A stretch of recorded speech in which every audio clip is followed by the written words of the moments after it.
Chapter 2, A Buddhist Perspective of the Search for Being. The title of this chapter is Flux. Each of you be a light unto yourself. Betake yourself to no external refuge. Hold fast to the truth. Look not for refuge to anyone beside yourself. So said the Buddha to his followers before his death. The Buddhist monk Steve Hagen tells us. Truth and reality, Hagen explains, are synonymous terms.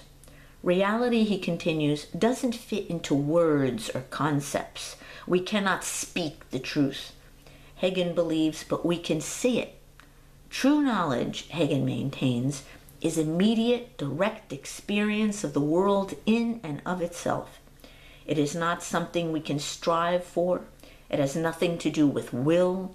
It cannot be a goal, the Buddhist monk maintains. We can only achieve it now, in this moment, by being awake. Things become clear, Hagen writes, when our chattering mind becomes quiet. For clarity to happen, we need to operate with bare attention to a situation without judgment or evaluation, by holding our discriminating consciousness, our notion of self, and our intention in abeyance, Hagen said. It's then, he feels, we merge with reality. When we look closely at anything, Hagen writes, things lose their separate identity. Everything we experience, Hagen tells us, occurs in a context of other things, which in turn are dependent and conditioned by still other things. Thus, everything is joined, according to Hagen. Everything in the universe is interrelated and interdependent, Hagen says. Our task, Hagen stresses, is just to allow the whole, to see the truth, Hagen says. We have to abandon the stories we tell ourselves. Holding on to our views, our opinions, our beliefs can only come at the price of missing the totality. Conceptual thought, Hagen writes, lacks the complexity we see in nature. We can understand that our hearing, for instance, informs us of only a part of the world, but we often don't understand that our ideas and our thoughts do the same. What we put into speech, the Buddhists believe, is never completely reliable. Thus, we need to focus on what we know rather than what we think, on what we see rather than what we believe. To conceptualize, Hagen says, is to create distinct forms, but our experience shows us there aren't any frozen objects. In just seeing, he says, we allow life to come to us rather than forcing ourselves on the world. To live by seeing is to live from the whole rather than apart. When we merge with our activity, Hagen writes, we wake up to human life. In place of hoping and desiring and imagining and conceiving, we keep bringing ourselves back to seeing, and we act from life as it is. That is the Buddhist monk's recipe for inner peace. What exists, what we experience, the Buddhists believe, is mind, or mindfulness. Consciousness, Hagen tells us, is antecedent to matter in our experience. Our ordinary consciousness, Hagen writes, our everyday consciousness of self and other is often fragmented. But we have another mind, Hagen tells us, that is unborn, ungrown, unconditioned. It is unbound, the Buddhists believe. There is no other mind. It is the whole, says Hagen. Thus, he calls it, the ongoing arising and falling away that are matter, energy, and events. That mind, Hagen tells us, is beyond all measurement, names, oppositions. This very being is it. As soon as you stir your mind, you turn away from it.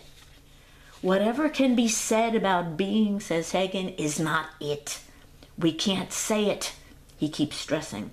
but we can see it thus. And what we see is not a permanent thing, but this constant arising and ceasing. Thus, Hagen writes, is not an object of mind, but mind itself. Being is not static for this Buddhist, not something we can grasp in a concept. The Buddhist monk Walpola Rahula calls being a combination of ever-changing physical and mental forces or energies. Being, Rahula continues, is divided into 5 aggregates or groups. The first is matter, the 5 sense organs and their objects in the outer world. The second is all the mental and physical sensations.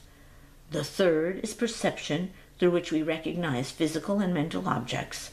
The fourth is mental formations, the mental activities of attention, will, determination, confidence, concentration, wisdom, energy, desire, repugnance or hate, ignorance, conceit, the idea of self, among others. The last aggregate is consciousness. Being, for Rahula, is a label we attach to these 5 aggregates, all of which, Rahula writes, are constantly changing. Each of the 5 aggregates of being both arise and disappear. The Buddhists tell us we cannot find any I in being, no permanent self. What we call I, they tell us, is merely the 5 aggregates working together. Thus, to the Buddhists, being is movement, and it has been described as like a flash upon one another with rapidity. Our body, the contents of our mind, are constantly changing. You are nothing but change itself, Hagen writes. We are not anything in particular, says Hagen. Thus, frozen views of being can never describe it. All of the problems of the world, the Buddhists believe, can be attributed to our desires and attachments based on the false view that I have a self. We don't experience such an unchanging self, Hagen writes. We conceptualize it. If you look at your experience, Hagen says, you'll find no permanent self, unchanging thing that you could call a self. Hence the Buddhists say, there is no self or permanence in the world. What we are, the Buddhists say, depends on conditions that came before us, which depend on conditions which came before that. Our experience indicates, Hagen writes, no point at which we came into being, rather all that is involves what came before it in its identity. All things are relative or interdependent, the Buddhists believe. No beginning, no end, just motion, stream, flux, change, nothing that persists. That is our experience, if only we will just see, writes Hagen. To conceptualize, Hagen says, is to create distinct forms, but our experience shows us there are none. There are no hard and fast rules, Hagen goes on, with which to navigate stream, flux, constant change. We do what is appropriate to the circumstance, the Buddhist monk says, when we see things as they are. Right action, Buddhism teaches, is based on what we see, rather than what we think or believe. It comes, Buddhist tells us, out of our desire to be awake. We can try to suspend our beliefs and assumptions and try to be open, but we must keep pulling ourselves back into just seeing, emphasizes Hagen. We do that by being present. The key, he tells us, is self-forgetfulness and absorption in what one is doing. We can't go off into the future or off into the past. We are always right here, right now. Reality, Hagen writes, is forever immediate at hand. Instead of focusing on outcomes, what we want and desire and crave, we need to focus on being in the moment, returning to right here, right now. We can awaken by observing our inclinations of mind as it leans now toward this, then toward that, in its craving and wanting and desiring. The ethical system of a Buddhist in this world of constant change consists of right view, right intention, right speech, right action, right livelihood, right effort, right mindfulness, and right meditation. Right view is not being attached to any idea or belief. One cannot be here and now, Hagen says, and hold a gaining idea at the same time. Right view is openness to the constant flux that reality is. Right intention involves the resolve to see, to be awake in this moment. Right intention has no intention other than to be awake, and to be awake again in the next moment and the next. Right intention is acting out of the whole without any intent. There is no out there from the Buddhist belief. There isn't something to go toward or away from.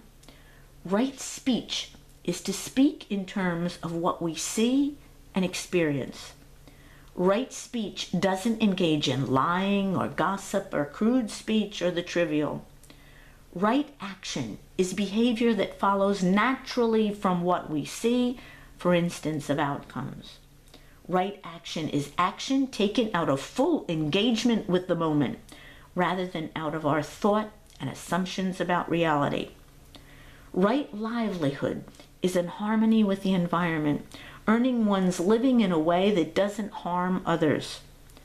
Right effort is like the leaf that falls from the tree, unwilled, natural, to see where our effort will be effective. Right effort focuses on being in the moment. Right mindfulness is based on observation and awareness. Right mindfulness is to constantly return to our experience. Right meditation involves concentration, living in immediate reality, to be in the moment. It looks at the objects of the mind, how they arise and how they cease, observing feelings, thoughts, and other states of mind without judgment. Hagen says, we can observe the impermanence of all that is the constant flow, the constant stream of arising and ceasing. That was the term the Buddha used to describe us, stream. What we perceive, Hagen stresses, is that there is no separate individualized things, only a seamless, thoroughgoing relativity and flux.